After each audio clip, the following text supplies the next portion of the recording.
Hello there PMP, my name is Tommy and today I'm bringing you a match against a guy called flamedawg6. And looking at his team there, the main things that kind of jump out to me and they say to me, Tommy, I'm going to wreck your team, are probably the Sork and the Magmortar.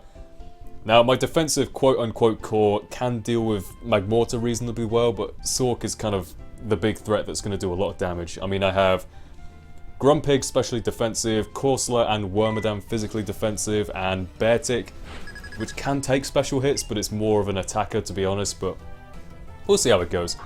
He's going to lead with said Sork here, as I lead with my Viper. I think I was predicting him to lead off with his Golem, because I do have the Giga Drain, which would probably bring him down to Sturdy, but I'm going to go ahead and switch out to Wormadam here, because I don't want to take an Earthquake, and Wormadam does take that pretty damn well.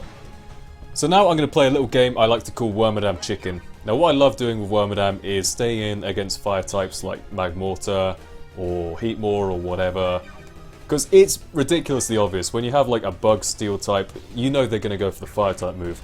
So I thought, that's so obvious, I'm going to stay in just to play mind games, see what happens. So what I normally do is go for Protect on the first turn as they go for like Fire Blast or whatever, as you'd expect. And what I'd like to do is carry around either Heatmor or Rapidash with the Flash Fire, so I kind of try and make people think that I'm going to switch out to that, when actually I just kind of stay in and try and Toxic or Stealth Rock or whatever. I have reckless disregard for my Wormadam's health. Me and him, we have a special kind of relationship. I mean, he does a lot of work as a physical wall, but at the same time he's the kind of guy who's going to be kind of put on the front lines most of the time to take all the damage, or at least be the guy who's going to take damage if there is going to be any damage. But all that rambling aside, I'm going to go ahead and actually catch up with the narration.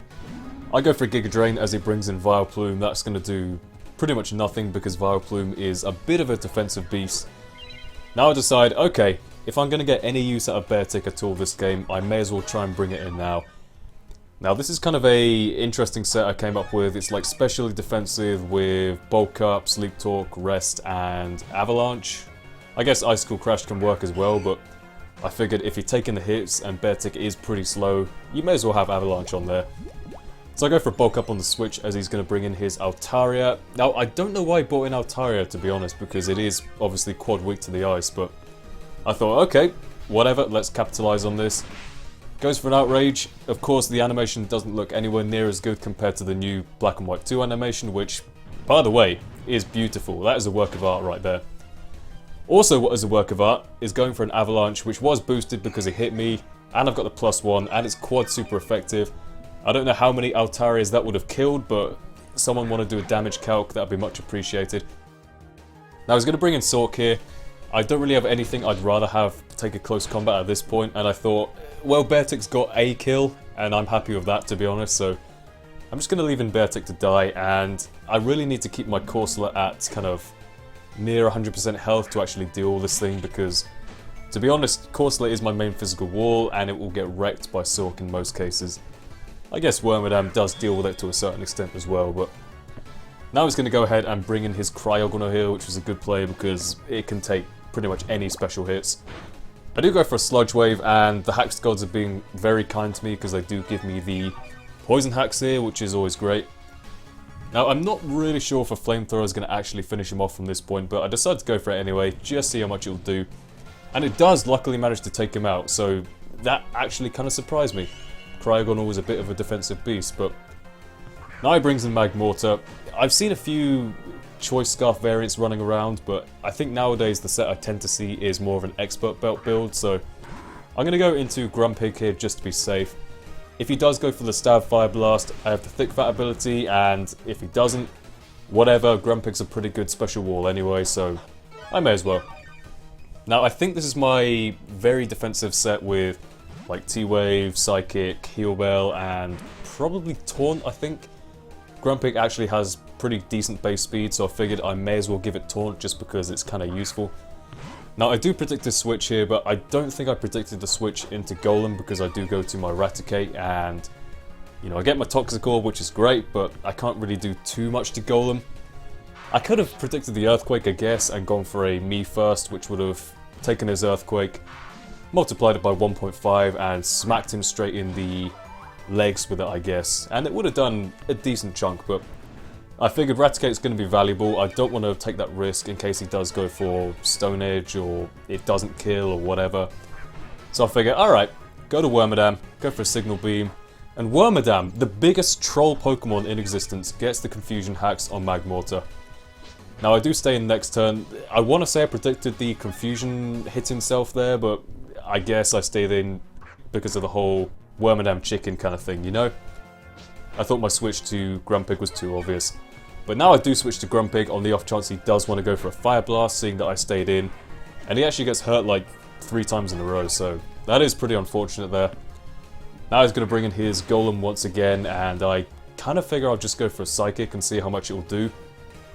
I mean, I wasn't exactly sure what you want to go for, but it doesn't actually do too much to the Golem. These things are pretty beastly defensively speaking. And not only that, they are pretty beastly offensively speaking too, because he's going to take me out with a single Earthquake. So that was pretty impressive. But now I figure, okay, going to Raticate, he's probably just going to go for an Earthquake because a Sucker Punch wouldn't kill me at this point, so I'm going to go for me first because that will definitely finish him off. Unfortunately, he does actually go for the Sucker Punch, which kind of surprised me, so now I think, oh, that's not good.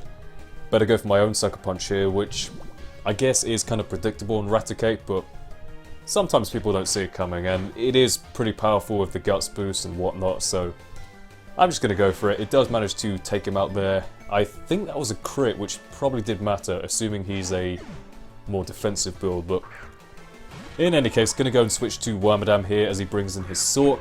Now, I kind of assumed that this would be the thing he would bring in, and I didn't really have anything I'd rather take a hit. So I'm going to go for Protect just to see what he locks himself into and to get a bit of Lefty's recovery. Now, that Lefty's recovery was great there because it does actually mean that I am actually going to be able to live the next close combat and get off a Toxic, which is great. Now, Sork with a Toxic isn't really a big deal for him because, you know, obviously it's a Choice Scarfer. It's meant to be kind of a fast revenge killing kind of thing, but Wormadam does not care. Wormadam is going to do whatever he feels like. Now, here's another Wormadam chicken moment. Now, the Protect here is really obvious, right? That's why I'm going for a Signal Beam, as he's going to go ahead and bring in his Vileplume. Now, obviously, if it wasn't a Poison type, I would have gone for another Toxic, but I figured there's no point. He's going to go into Vileplume anyway, so may as well go for a Signal Beam, and that does at least get a little bit of damage on him there, so that's always nice. Wormadam's doing his part for the team. So now he's going to switch out, predicting my switch, I believe, because I think I do switch here in a sec into my Seviper, I believe, because I thought I could potentially take him on. To be honest, I don't know why I switched here, because there's not really too much that a Vileplume can do to Wormadam, so maybe I was predicting HP Fire or something. But anyways, I got to switch out now. I really don't want to take any hits on my Seviper because I feel like I'll need it for the Vileplume. I mean, I should really have gone to Wormadam here because Wormadam was pretty much death fodder at this point, and I pretty much did need Corsola at full health to be able to take some hits, but it's not too big a deal. I mean, Corsola does have the Regenerator ability, so I can switch in, switch out to Wormadam, and be at a reasonable level of health again. I think kind of either way you look at this situation, I look like I was pretty screwed at this point because I have Wormadam, I have Corsola, and a Seviper, and he has Sork and Vileplume, which do a pretty good job of countering my team, so I don't know, it was a bit of a difficult situation. I just had to kind of work around it. Now, I thought I'd lost at this point because I bring in Corsola, I don't really have any choice apart from staying in here and just hoping I can live an Earthquake. But then he goes to Vileplume, which I didn't really understand, but I guess he thought he might not be able to finish me off with an Earthquake, and he wanted to switch out, reset the toxic damage, and, you know, come back in for a close combat. You know the deal. So I figure, alright, go to Seviper here, as he does have his Vileplume in, and is probably going to heal off that poison on his Sork. Again, I probably could have done the switching a bit better there, but I wasn't really thinking too straight at the time, and I was getting a little bit desperate in terms of what options I had available. I just go for a Flamethrower. If he wants to switch into Sork, that's going to die, so he pretty much has to leave in his Vileplume here to die. So now it's going to come down to a nice little 2v1 situation here. We got Sork, and we got Corsola, and Seviper. Now Seviper's obviously going to die to an Earthquake, there's no way I'm living that, and he's definitely faster.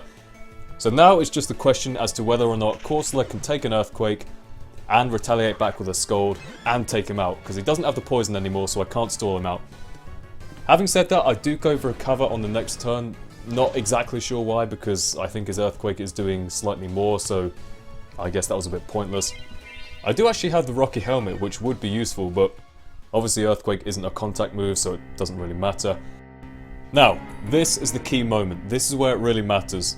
Can Corsola live an Earthquake, and can a Scald take this thing out if I do manage to live? So he goes for Earthquake here. Obviously, he's Choice Scarfed. He's going to probably go for an Earthquake. That's his only choice. Health is going down, down, down, down, down.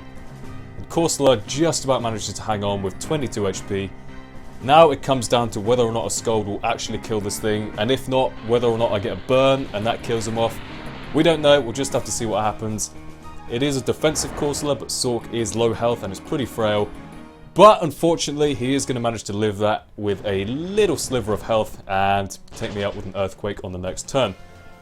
So, that was definitely one of the closest games I've ever had. Very enjoyable indeed, so that was a good game, flamedawg6. If you guys enjoyed and you want to see more kind of interesting Pokemon news like this, I kind of like to mess around with different posts which you don't normally see. Check me out on my channel, which is in the video description. Leave a like rating, and with that being said, I will see you guys next time. Goodbye.